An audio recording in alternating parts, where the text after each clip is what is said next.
안녕하십니까. 부동산 중소기업법령과 학생입니다. 우리가 이제 전 시간에 이어서 중소기업 창업투자에서 우리 창투라고 많이 들어봤죠. 이게 바로 대표적인 창투, 중소기업 창업투자 회사에 대해서 우리가 들어봤을 겁니다.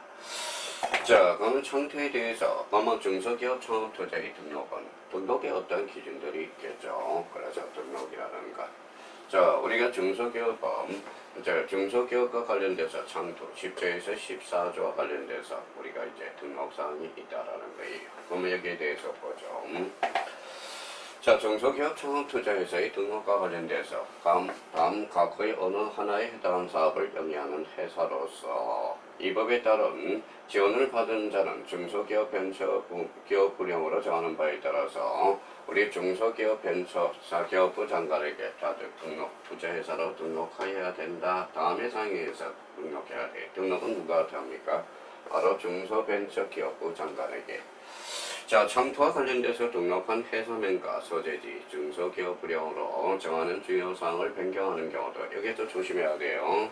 이거 변경하는 경우에도 등록해줘야 돼. 등록할 수 있다 이러면 틀려요. 우리가 절차법과 관련돼서 이 부분에 대해서 확인을 해 두시고, 우리가 이 부분에 대해서 변경하려는 경우도 등록할 수 있다 이러면 또한 같다라고 그랬으니까, 그러면 2018년에 우리가 출제된 게 창업자에 대한 창투, 그 다음에 벤처기업에 대한 투자, 이에 의해 기술 혁신장, 경영 혁신형 중소기업에 대한 투자, 그 다음에 중소기업 창업투자조합 및 한국벤처투자조합의 결성과 업무의 집행, A기업의 주식 또는 지분의 인수, 중소기업 벤처부 장관이 정하는 방법에 따라서 해투, 중소기업의 개발, 제작하여 다른 사업과 회계, 독립성을 유지하는 방식으로 운영하는 사업에 대한 투자. 그러면 여기에 대해서 이제 우리 중소기업의 창투에 대해서는 누구한테 등록한다?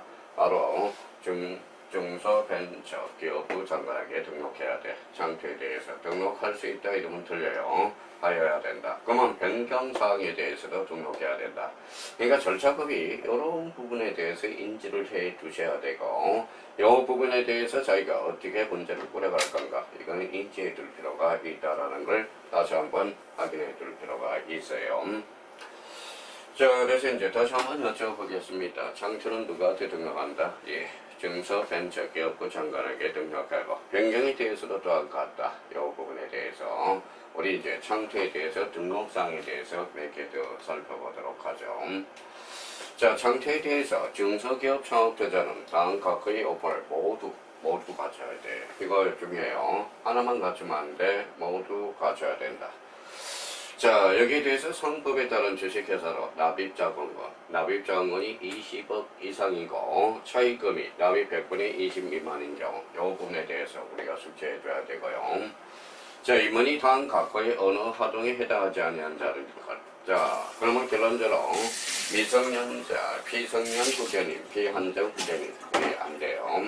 자, 파산 선고를 받고 복분되지 아니한 자, 권고 이상의 실형을 선고받고 집행이 끝나거나 집행이 면제된 날로부터 5년이 지나지 아니한 자, 법령 관련 법령을 위반하여 벌금 이상의 형을 선고받고 그 집행이 끝나거나 집행이 면제된 날로부터 5년이 지나지 아니한 자, 자, 금융거래 등은 거래 상거래에서 정당한 사유 없이 약정한 날을 3개월, 3개월 이상 지난 채무가 1천만 원을 초과한 경우, 이때는 제외된다라는 것. 참 제일 짜증나는 부분이 이 부분이에요. 우리가 법에도 있거든. 우리가 요 창투에서 우리가 요건을 갖춘 게 해당하지 않는다라는 것. 그리고 요 부분에 대해서 모두 갖춰야 돼. 이거에 대해서 우리가 살펴봤고요. 자, 3호에 대해서 대통령으로 정하는 기준에 따라서 상관하는 전문 인력과 시설을 모두 보유할 것. 그래서 요 1호 요건도 갖춰야 되고 2호 요건에 해당되지 않아야 되고, 3호 창투 회사와 투자관, 특정 투자관, 다른 투자관의 이해상충을 방지하기 위한 체계를 갖출 것. 그러면 여중에 1호, 2호, 3호, 4호를 동시에 갖춰야 돼. 그러면 모두 갖춰야 되니까 이 부분에 대해서 다시 한번 확인해 둘 필요가 있고요. 자, 그러면 여기에 대해서 우리 몇 개 또 점검해 보도록 하죠. 자, 권리 의무의 승계. 권리도 나 우리 권력 뭐 징그럽죠. 우리 여자가 있으면 남자가 있고 음이 있으면 양이 돼 있고 이분법적 사고 참 어쩔 수 없는 겁니다. 세상은. 자, 권리 의무의 승계.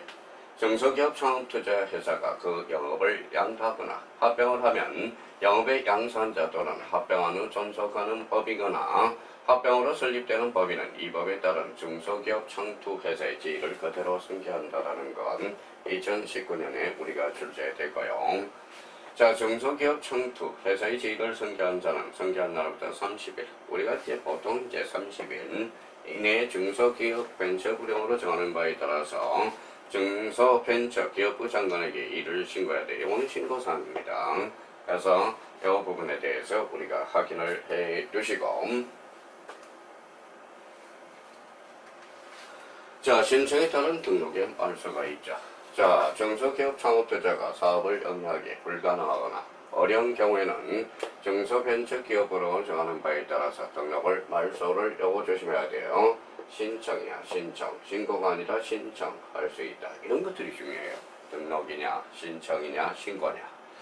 자, 중소기업 벤처부 장관, 기업부 벤처기업부 장관은 중소기업 창투회사가 등록 말소 신청을 하면, 자, 이거는 뭐 말소 신청을 하면 빨리 나가야죠. 그래서 지체 없이 그 등록을 말소할 수 있다가 아니라 이 부분에 대해서 조심해야 돼요. 지체 없이 말소하여야 한다.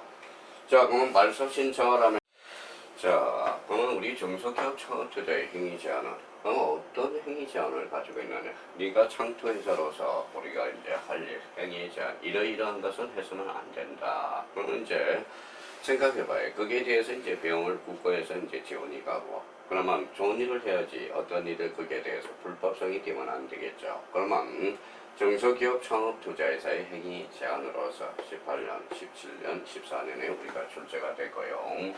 그러면 중소기업 창업투자는 다음 과거의 어느 하나에 해당하는 행위를 하여서는 아니 된다. 다만 중소기업 창업투자의 자산 운영의 건전성을 해칠 우려가 없는 경우로서 대통령으로 정하는 경우에는 이 부분에 예의 조건이 있네. 건전성, 자산 운영에 대해서 건전성을 해칠 우려가 없는 경우로서 대통령이 정하는 경우에 그러하지 아니하다. 이렇게 나와 있네.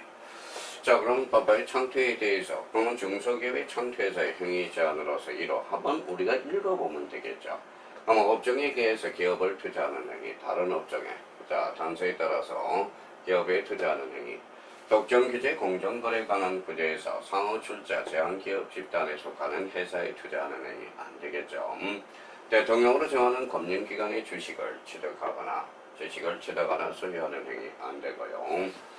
자, 창업보육센터의 대통령으로 정하는 범위에 업무용 부동산을 부동산을 취득하거나 소유하는 행위 안 된다라는 거예요. 그러면 창투를 시켜놨더니 뭐예요? 부동산을 투기한다. 이건 안 된다라는 거야.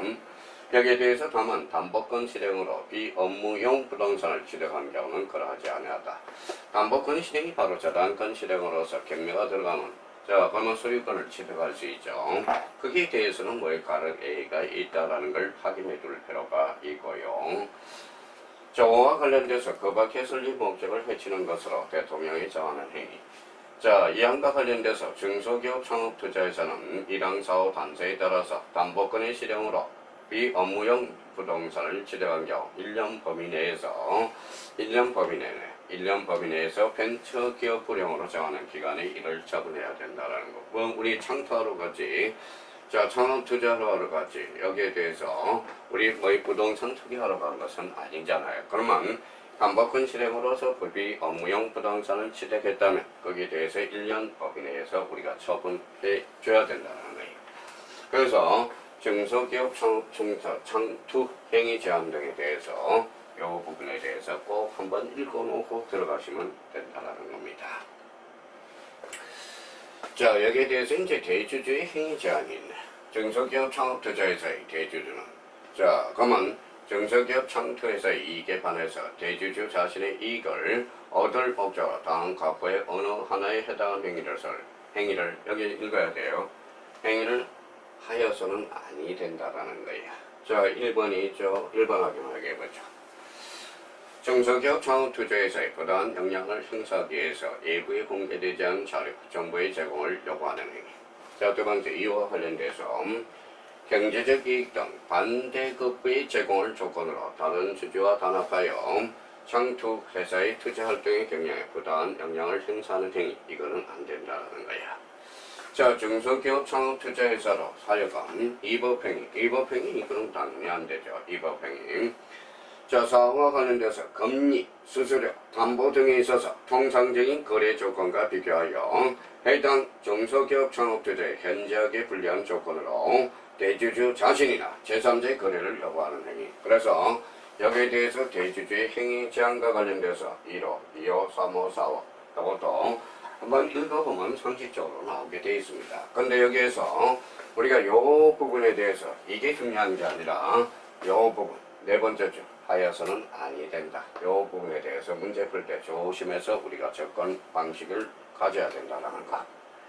자, 그러면 여기에 대해서 자금의 차입 등 빌려오는 거죠. 자, 중소기업 창퇴자는 그 사업 수행을 위해서 필요하면 정부가 설치한 기금, 자, 국내의 금융기관, 외국정부 또는 국제기구로부터 자금을 빌려올 수 있다는 겁니다. 중소기업 창업투자는 그 사업에 수행한 필요한 재원을 충당하기 위해서 자본금, 적립금의 총액 10배의 범위 내에서 10배의 사채를 발행할 수 있다는 것. 그래서 우리 창퇴에 대해서 자금의 차입 등에 대해서 우리가 1호와 2항에서 1항과 2항에서 규정하고 있다는 걸 확인할 수가 있고요. 자, 여기에 대해서 이제 결산보고가 들어가야 되겠죠. 중소기업 창업투자는 대통령으로 정하는 바에 따라서 회계 연도마다 결산서를 누구에게 제출하느냐. 뭐예요? 이것도 조심해야 돼요. 자, 중소벤처기업부 장관에게 제출한다라는 거. 우리 창퇴에 대해서는. 자, 그러면 이제 결산보고에 대해서도 우리가 봤고, 여기에 대해서 그러면 중소기업법 창업법령 지원법상 중소기업 창업투자회사가 사업수행을 위하여 자금 차입을 할 수 있는 대상으로 옳지 않는 것은 아까 이야기했죠. 정부로부터 차입할 수 있고요. 그다음에 애국정부, 그 다음에 국제기관, 국내 금융기관에 대해서 정부가 설립한 투자회사는 돈이 필요한데 그게 말이 안 되는, 상식적으로 이런 것들은 말이 안 되는 거야. 사채도 10배의 범위 내에서 우리가 할 수 있다라는 것. 이게 이제 우리가 자금 차입할 수 있는 대상들, 정부, 외국정부, 국제기관, 국내 금융기관, 정부가 설립한 투자와 관련돼서는 이거는 안 된다는 걸 확인해 줄 필요가 있어요. 자, 문제는 단순하죠. 단순합니다. 우리가 원리를 우리가 닦고 감을 잡아두면 충분히 우리가 딱 타진할 수가 있어요. 자, 여기에 대해서 그러면 또 하나 문제 살펴보죠. 중소기업 창업지원법상 중소기업 창투 회사에 관한 설명으로 옳지 않은 것은 여기 이제 나와 있죠. 중소기업법 투자회사의 등록권은 납입자금이 10억 원 이상이면 여기에 대해서 쓸렸죠. 10억 원 미만도 있고 20억 원 이상도 있다고 그랬어요. 그러면 20억 이상에 대해서 그 다음에 100분의 20 요거로 이제 나왔었죠. 그러면 이 부분에 대해서 틀린 것을 확인할 수가 있고요. 중소기업 창업투자회사는 조직관력에 관한 조직인력 여기 조심해야 돼요. 하여야 한다. 자, 중소기업 창업투자는 재무손익에 대해서 반드시 하여야 한다. 공식 하여야 한다. 할 수 있다 이러면 틀려요. 중소기업 창업투자에서는 중소기업 창업투자조합의 결성 및 운영의 성과에 관한 것은 하여야 한다. 조심해야 되고요.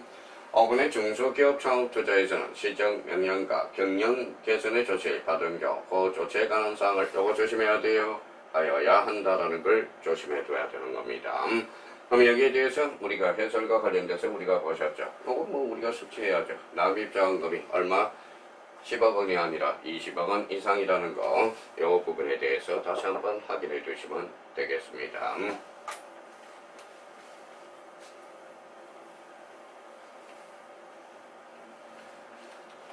자, 이제 창퇴에 대해서 대표적으로 이제 엑셀러레이터라 있었죠. 그러면 여기에 대해서 이제 엑셀러레이터의 등록증. 우리가 이제 창퇴에 대해서는 누구한테 등록하라 그랬어요? 벤처기업부 장관한테 등록하라 그랬죠. 그럼 여기 봅시다. 초기 창업자의 선발 및 투자, 초기 창업에 대한 전문 보육 사업을 영위한 자로서 이 법에 따른 지원을 받으려는 자는 중소벤처기업부령으로 정하는 바에 따라서 이것도 마찬가지예요. 중소기업부 벤처가의 엑셀러레이터로 등록하여야 된다는 것. 이것도 등록사항이에요. 요번에 신고사항이 아니라 등록사항이야.